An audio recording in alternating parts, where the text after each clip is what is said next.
राम राम सबको। कैसे हो आप लोग? आशा करती हूँ आप सब ठीक होंगे। निधि चैनल में आप सबका स्वागत है। माघ मास चल रहा है और माघ महात्म पढ़ने का, कथा सुनने का बहुत ज़्यादा महत्व बताया गया है। तो आज हम माघ महात्म का 21वें अध्याय का पाठ करेंगे। कथा को बीच में ना छोड़ें और पूरा सुनें। तो वीडियो को लाइक, चैनल को सब्सक्राइब करना बिल्कुल ना भूलें जो भी चैनल पे नए हैं, और बेल आइकन को ज़रूर प्रेस करें ताकि मेरी वीडियो की नोटिफिकेशन आपके पास सबसे पहले आए, क्योंकि आपके लाइक सब्सक्राइब से बहुत ज़्यादा हिम्मत मिलती है। तो चलो हम 21वें अध्याय का पाठ प्रारंभ करते हैं। लोमश जी कहने लगे कि पूर्व काल में अवंती देश में वीरसेन नाम का राजा था। उसने नर्मदा के किनारे राजसूय यज्ञ किया और अश्वमेध यज्ञ भी किए, जिनके खंभे सोने के बनाए गए। ब्राह्मणों को अन्न का बहुत सा दान किया और बहुत सी गाय, सुंदर वस्त्र और सोने के आभूषण दान में दिए। वह देवताओं का भक्त और दान करने वाला था।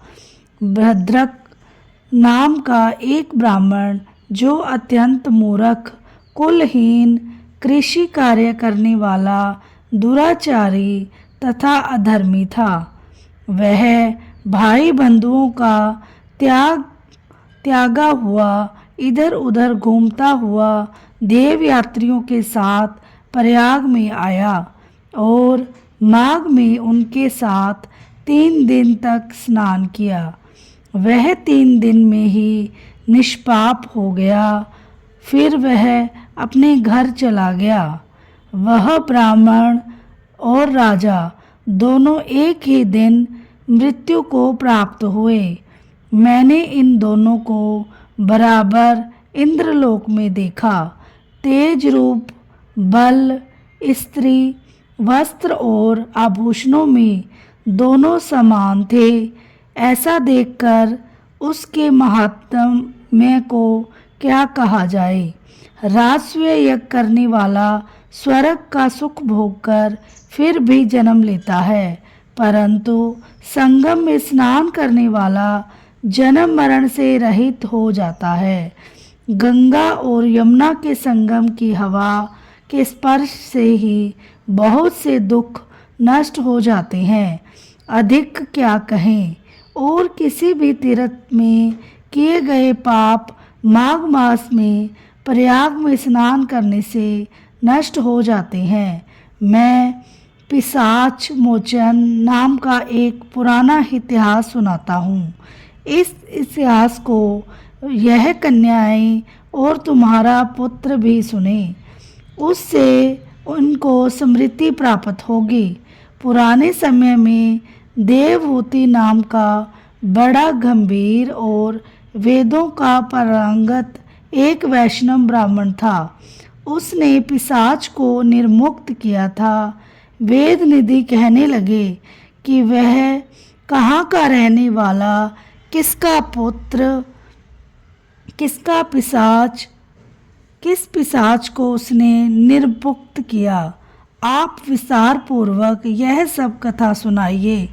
लोमश ऋषि ने कहा कि कल्पज्ञ से निकली हुई सुंदर सरस्वती के किनारे पर उसका स्थान था। जंगल के बीच में पुण्य जल वाली सरस्वती बहती थी।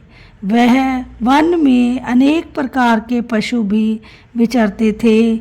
उस ब्राह्मण के श्राप के भय से पवन भी बहुत सुंदर चलती थी और वन क्षेत्र रथ के समान था।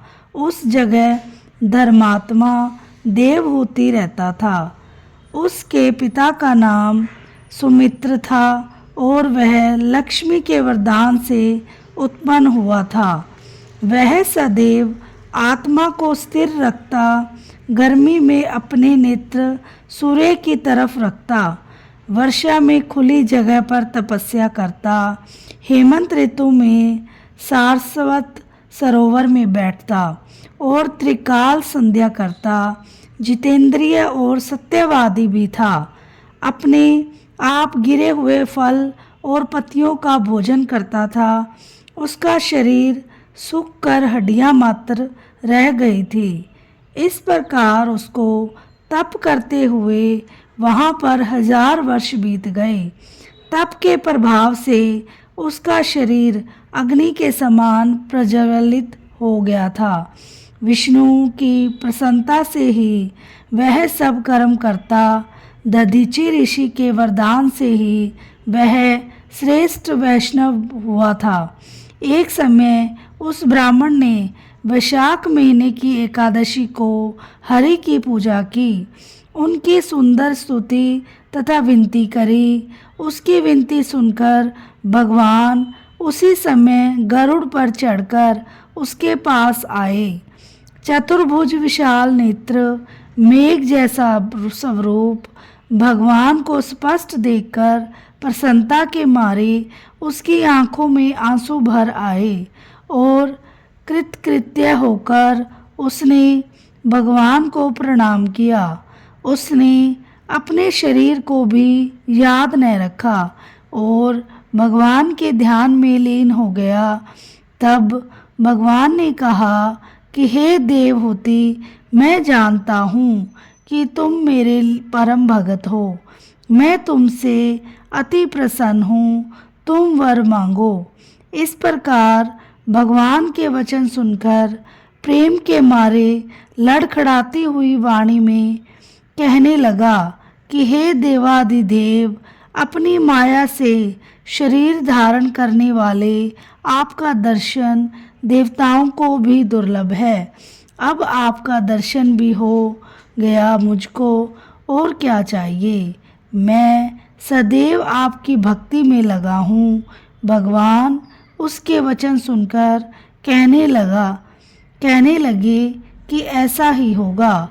तुम्हारे पाप, तुम्हारे तप में कोई बाधा नहीं पड़ेगी। जो मनुष्य तुम्हारे कहे गए स्रोत को पढ़ेगा, उसकी मुझ में अचल भक्ति होगी, उसके धर्म कार्य सांगोपांग होंगे और उसकी ज्ञान में परम निष्ठा होगी। बोलो श्री विष्णु भगवान की जय हो। आशा करती हूँ आपको मेरी कथा पसंद आई होगी। तो कोई गलती हो तो मुझे क्षमा करना। और कथा के अंत में हम थोड़ा सा कीर्तन करते हैं। श्रीमन नारायण नारायण नारायण, भजमन नारायण नारायण नारायण, जपमन नारायण नारायण नारायण, लक्ष्मी नारायण नारायण नारायण, श्रीमन नारायण नारायण नारायण, भजमन नारायण नारायण नारायण। बोलो श्री विष्णु भगवान की जय हो। मिलते हैं नेक्स्ट अध्याय के साथ नेक्स्ट वीडियो में। राधे राधे, जय श्री श्याम।